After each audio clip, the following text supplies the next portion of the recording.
اتنی خوبصورت ہوگی ورنہ میں کب کا ساری خواہشوں کو ان کے نام کر دیتا۔ وہ میری ہر خواہش کو اس قدر حسین بنا دیتی ہے۔ وہ اس کی تعریف کر رہا تھا لیکن روشانے کا دماغ تو کہیں اور ہی اٹکا ہوا تھا۔ وہ بس کھوئی کھوئی آنکھوں سے ازمیر کو دیکھ رہی تھی جس کی آنکھوں میں خماری اتر رہی تھی۔ آج رات ہمارے رشتے کی حسین شروعات ہوگی اور آنے والی ہر رات میں تمہارے لیے اس قدر خوبصورت بنا دوں گا کہ تم خود کو خوش نصیب تصور کرتی رہ جاؤ گی۔ وہ ہلکا سا اس کی جانب جھکا اور اس کے ہلکے سے جھکنے پر بھی روشانہ کا دل اچھل کر حلق میں آ گیا۔ بےتابی اپنے عروج پر تھی۔ وہ نرمی سے اسے مدہوش ہوتی سانسوں کے ساتھ اپنے وجود میں ڈھال رہا تھا۔ روشانے نے پانی کی طرح بہتی چلی جا رہی تھی، جیسے پانی کی لہروں میں تلاطم برپا ہو، بلکہ اس طرح اس کے وجود میں ایک تلاطم برپا ہو گیا تھا۔ وہ اس وقت سخت شرمندگی محسوس کر رہی تھی۔ کمر کا درد، مرجھائی ہوئی رنگت اور کپکپاتا ہوا وجود، چہرے پر پھیلی ہوئی زردیاں، وہ پہلی رات کی دلہن ہونے کے باوجود ایک خوف تھکی تھکی لگ رہی تھی۔ وہ اپنی بڑی سنہری آنکھوں کو اس شخص پر گاڑے، اس کی جانب سے تشدد کی منتظر۔ وہی پارٹ جو اس کے ذہن میں دہرا دیے گئے تھے، اس کے ذہن میں ثبت ہو گئے تھے۔ اب حقیقت یہ تھی کہ اسے لگ رہا تھا کہ ازمیر اس کے ساتھ ایسا رویہ اپنائے گا جو اسے تکلیف سے دو چار کر دے گا، جبکہ ازمیر نہایت محبت سے اسے سمیٹ رہا تھا، اس کی دھڑکنوں کو اپنے ہاتھوں سے تیز کرتے ہوئے، اس کی سانسوں میں بہتا ہوا وہ شخص اسے آہستہ آہستہ جوڑی سے آزاد کر رہا تھا۔ اور جس طرح اس کی جسارتیں بڑھتی جا رہی تھیں، اسی طرح ہی روشانہ کے وجود میں مزید کپکپی دوڑ رہی تھی۔ خبردار، اگر خود سے دلہے کو قریب جانے کی کوشش کی تو وہ کیا سوچے گا؟ اس کے دوستوں کی سرگوشیاں آج کی رات ازمیر بھائی کے ظلم سے متعارف ہو کر اس کی ستم گری کو کافی انجوائے کرو گی۔ تم لڑکیوں کی بے باک سی گفتگو جو اسے سرخ کر گئی، اس کے ذہن میں بری طرح گھوم رہی تھی۔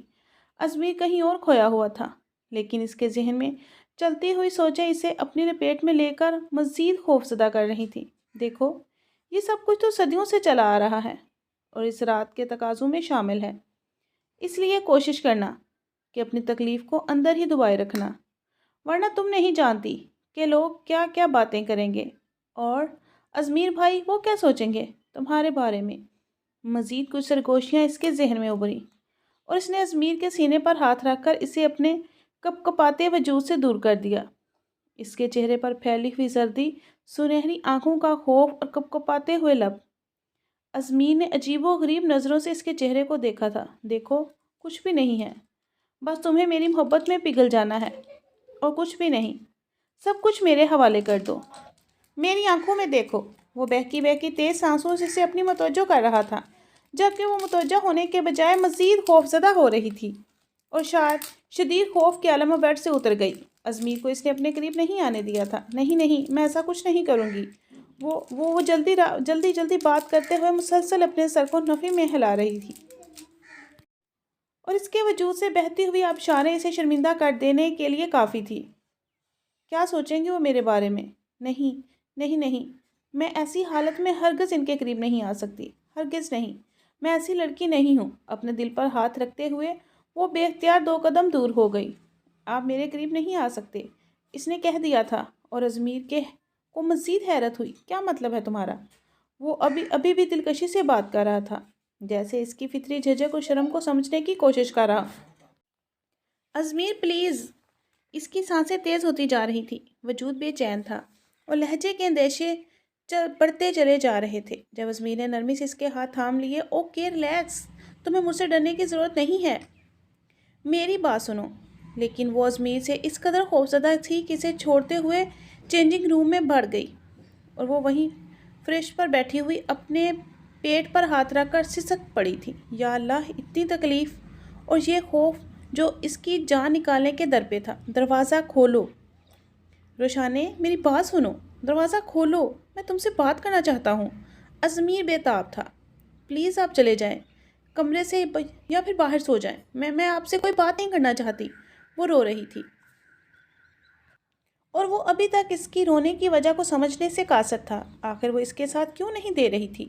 ٹھیک ہے، میں تمہارے قریب نہیں آؤں گا، کچھ نہیں کہوں گا، لیکن ایٹ لیسٹ باہر تو آ جاؤ۔ ازمیر نے آخری حربہ آزمایا، لیکن پھر بھی وہ ٹھنڈے فرش پر بیٹھی رہی۔ میں باہر نہیں آؤں گی، اب پلیز سو جائیں، وہ کہہ گئی تھی۔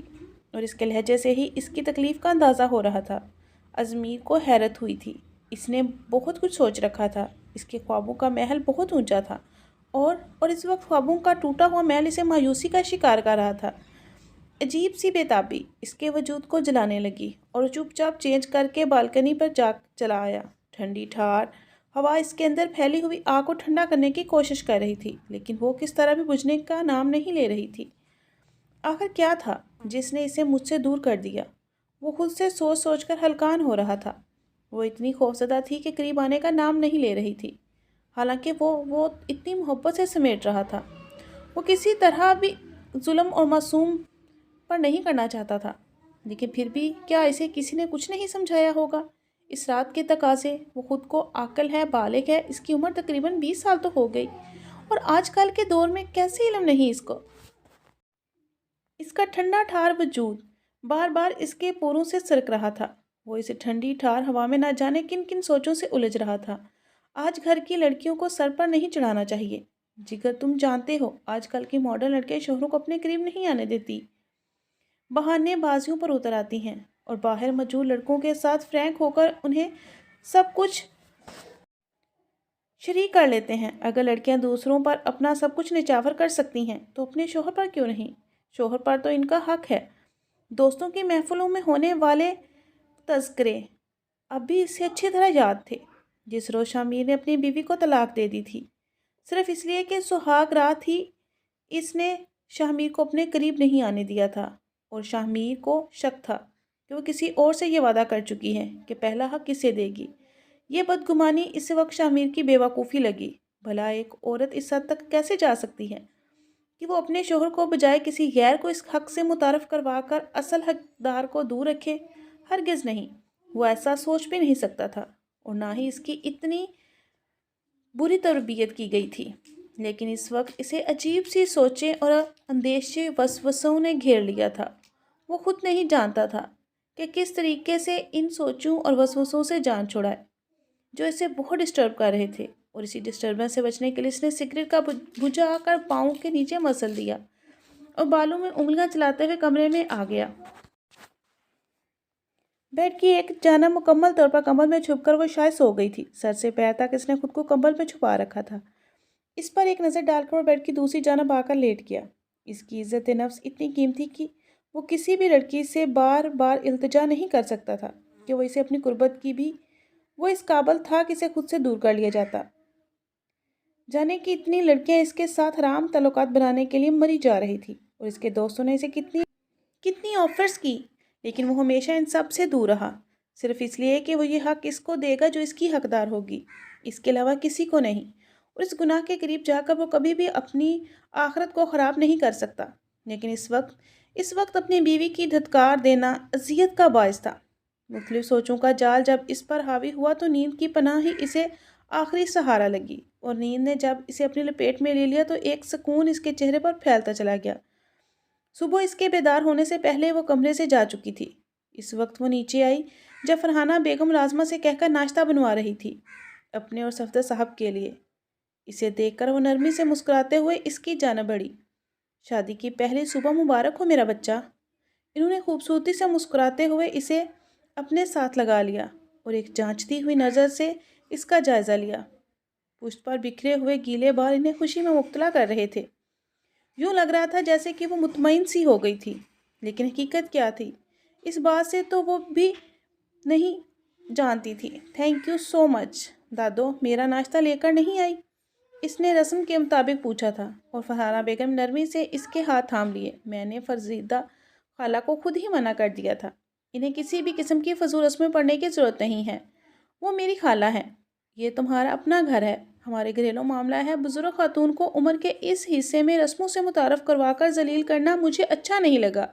باقی اگر تمہیں ہر حال میں فریدہ خالہ کے ہاتھ کا ناشتہ کرنا ہے تو تم اپنے شوہر کے ساتھ ان کے گھر جا سکتی ہو، میری خالہ کو زحمت دینے کی ضرورت نہیں ہے، فرحانہ بیگم نے مسکراتے ہوئے نرمی سے اسے دیکھ کر کہا تھا، اور وہ سرشار ہو کر سر جھکا گئی۔ یہ تو اس کی خوش قسمتی تھی کہ اسے اتنی اچھی ساس ملی، ورنہ آج کل کہاں ایسی ساس دستیاب ہوتی ہیں۔ فرحانہ بیگم نے اس کی دادی کی بھانجی تھی، یعنی فریدہ بیگم کی بھانجی جن کی پوتی کی معصومیت اور اچھا اخلاق اس کا دل مو لیا گیا، اور اسی وقت انہوں نے فیصلہ کر لیا تھا وہ بھی ان کی چھوٹی بہو کے درجے پر فائز ہوگی۔ ان کے 3 بیٹے تھے، بڑے 2 بیٹے اپنے اپنے کاروبار میں علیحدگی اختیار کر کے اپنے علیحدہ گھروں میں شفٹ ہو چکے تھے، اور چھوٹا ازمیر ان کے ساتھ ہی تھا جس نے اپنے بل بوتے پر اپنے باپ کا کاروبار بھی آگے بڑھایا تھا، اور ساتھ ساتھ ایک بار ایک بار ٹائم جاب بھی کر رکھا تھا۔ یہی وجہ تھی کہ گھر کا نظام بہت ہی اچھے طریقے سے چل رہا تھا۔ فرحانہ بیگم اپنے سعادت مند بیٹے کی وجہ سے بہت خوش اور مطمئن تھی، اور صفدر صاحب نے بھی اسے اپنے کام سے ریٹائرمنٹ لے لی تھی، اور پورا وقت وہ اخبار اور فرحانہ بیگم کے علاوہ گھر کی کیاریوں میں الجھے رہتے، جہاں انہوں نے طرح طرح کی سبزیاں، پھول اور نہ جانے کیا کیا اگا رکھا تھا۔ اور اب عمر کے اس حصے میں یہی سب سے بڑا مشغلہ تھا۔ اپنی نیند سے بھری ہوئی آنکھیں کھول کر اس نے سب سے پہلے بیڈ کی دوسری جانب دیکھا تھا، جہاں وہ موجود نہیں تھی۔ کمرے کا دروازہ کھلا تھا، یعنی اس کے جاگنے سے پہلے ہی باہر چلی گئی تھی۔ اٹھتے ہوئے اس نے بیڈ گراؤنڈ سے ٹیک لگائی اور اپنے بالوں میں انگلیاں چلانے لگا۔ اس نے سوچا نہیں تھا کہ شادی کی پہلی صبح ایسی ہوگی۔ کچھ دیر حالات کو واقعات پر غور کرنے کے بعد وہ اٹھا اور فریش ہونے چلا گیا۔ فریش ہو کر وہ نیچے آیا تو وہ تینوں نفوس ٹیبل کے ارد گرد بیٹھے کچھ گپوں میں مصروف تھے۔ وہ ہلکی پھلکی بات چیت کرتے ہوئے مسکرا رہی تھی۔ سیڑھیاں اترتے ہوئے اس نے ایک نظر اس کے چہرے پر ڈالی اور دوبارہ نظروں کا رخ موڑ لیا تھا۔ وہ اب اس پر زیادہ توجہ نہیں دینا چاہتا تھا۔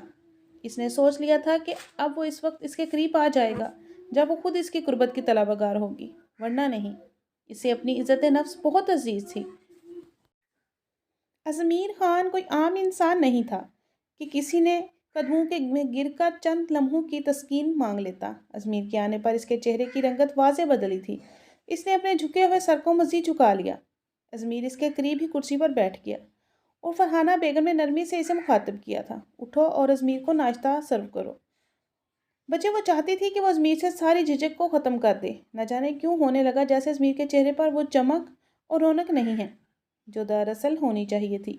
ان کا بیٹا بہت ہنسمکھ اور خوش اخلاق طبیعت کا مالک تھا، اور ہمیشہ سے ہی ہر وقت ہنستا مسکراتا رہتا۔ بہت زیادہ سنجیدگی اس کی فطرت میں نہیں تھی، لیکن اس وقت وہ کافی سنجیدہ نظر آ رہا تھا۔ ناشتہ سرو کرتے ہوئے بھی اس کے ہاتھ آہستہ آہستہ لرز رہے تھے۔ ازمیر نے ایک بھرپور نظر اس کے چہرے پر ڈالی۔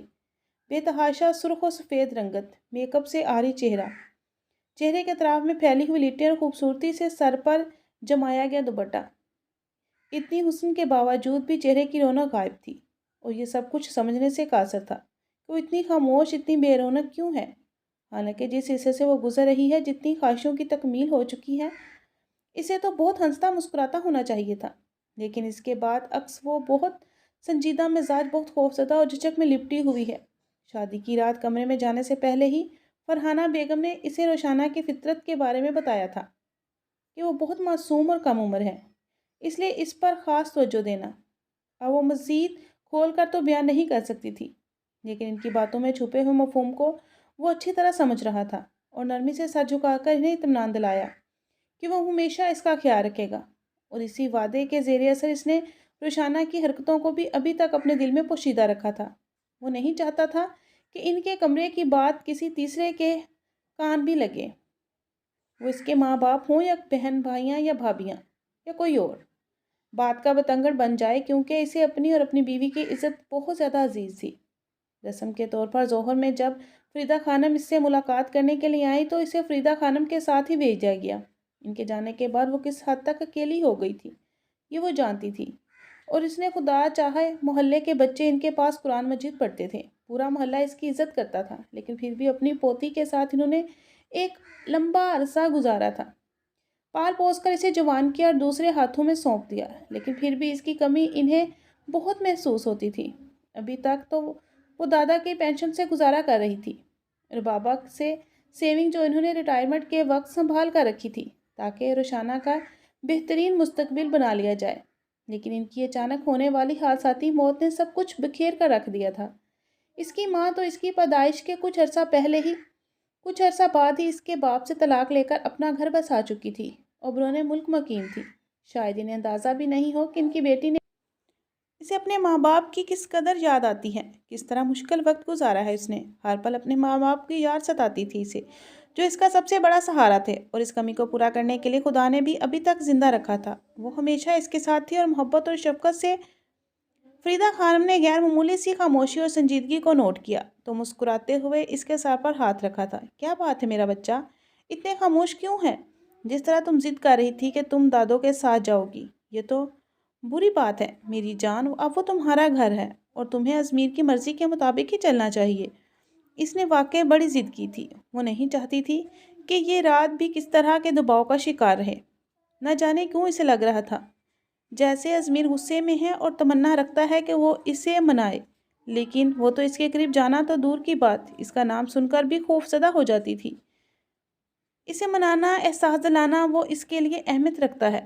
دادو جان، مجھے آپ کے پاس رہنا اچھا لگتا ہے، مجھے کچھ دنوں کے لیے اپنے پاس رکھ لیں، اس نے کہہ دیا، اور فریدہ کو بہت برا لگا اس کا یہ کہنا کہ اب یہ تمہارا گھر نہیں ہے بلکہ وہ تمہارا گھر ہے، جہاں رہنے کو کیوں دل چاہتا ہے؟ ابھی شادی کو 1 دن گزرا اور تمہیں اپنے شوہر کے ساتھ رہنا چاہیے۔ یہی تو دن ہوتے ہیں محبت بانٹنے کے میرا بچہ، وہ نرمی اور شفقت سے اسے سمجھا رہی تھی۔ مجھے ان سے بہت ڈر لگتا ہے، میں ان سے بات نہیں کرنا چاہتی، اور ان کے قریب رہنا بھی مجھے بہت خوفزدہ کرتا ہے۔ حقیقت میں وہ جو کچھ کہنا چاہتی تھی نہیں کہہ پا رہی تھی، لیکن وہ چاہتی تھی کہ فریدہ خانم مس کے بے چینی کو سمجھ جائے، اور کافی حد تک وہ سمجھ بھی چکی تھی۔ خبردار، اگر آج کے بعد تم نے یہ بات اپنی زبان سے نکالی، شوہر تو مجازی خدا ہوتا ہے، تمہارا دکھ سکھ کا ساتھی، اور اس کے قریب رہنا، اس کا حق دینا خدا کو بہت پسند ہے، اور اگر تم اس بات سے انکار کرو گی تو خدا کو ناراض کر دو گی۔ آج رات تو سو جاؤ، لیکن صبح ہی تم کال کروں گی ازمیر کو، کہو کہ تمہیں لے جائے۔ میرا بچہ، میں نہیں چاہتی کہ تمہارے رشتے میں دوریاں جنم لیں۔ وہ چپ چاپ سونے کے لیے لیٹ گئی۔ آج رات تو سکون اور اطمینان سے گزر جانی تھی، کل کیا ہوتا، کل کی فکر نے اسے بے چین کر دیا۔ کمر کا درد تھا کہ نہ جانے کیا تھا، ٹانگوں اور پٹھوں میں کھچاؤ، نہ جانے کب سے وہ لکوریا کے شدید مراحل سے گزر رہی تھی، اور یہ مرحلے اسے ہمیشہ بے چین کیے رکھتے تھے۔ وہ سفید بدبودار دھبے جب اپنے کپڑوں پر دیکھتی تو خوف زدہ ہو جاتی اور شرمندہ ہوتی، کپڑے چھپاتی پھرتی۔ ایک اور پھر ایک روز بالآخر اس نے ان سب سے تنگ آ کر دادی سے ذکر بھی کر دیا، اور دادی نے بڑی تیز نظروں سے اسے دیکھا جیسے بہت بری بات ہے، آج کے بعد کسی سے بھی یہ بیان نہ کرنا، یہ کوئی بیماری نہیں ہے، بس اب تم بڑی ہو رہی ہو نا، اس لیے۔ اور وہ سر جھکا کر سرخ چہرے سے ان کی بات سنتی رہی۔ دادی کا انداز کچھ ایسا تھا کہ اسے معیوب لگا، جیسے کہ وہ بہت بری بات ہے، اگر وہ کسی سے بھی بیان کرے گی تو بدنام ہو جائے گی۔ اسے کافی بے چین کر دیا تھا۔ شادی سے پہلے عموماً لڑکیوں کا صحیح سب کچھ ہوتا ہے، جب تمہاری شادی ہو جائے گی سب کچھ ٹھیک ہو جائے گا، تو میں پریشان ہونے کی ضرورت نہیں ہے۔ دادی نے تو کوئی اور ہی حل نکالا تھا، اور وہ اتنی شرمندی ہوئی کہ جا کر اپنے کمرے میں لیٹی اور پھر چہرے پر ہاتھ رکھ کر رو دی تھی کہ یہ بیماری اتنی معیوب تھی کہ اس کے لیے اسے شادی کرنا پڑتی۔ کیا یہ کوئی کمی تھی یا اس کا قصور؟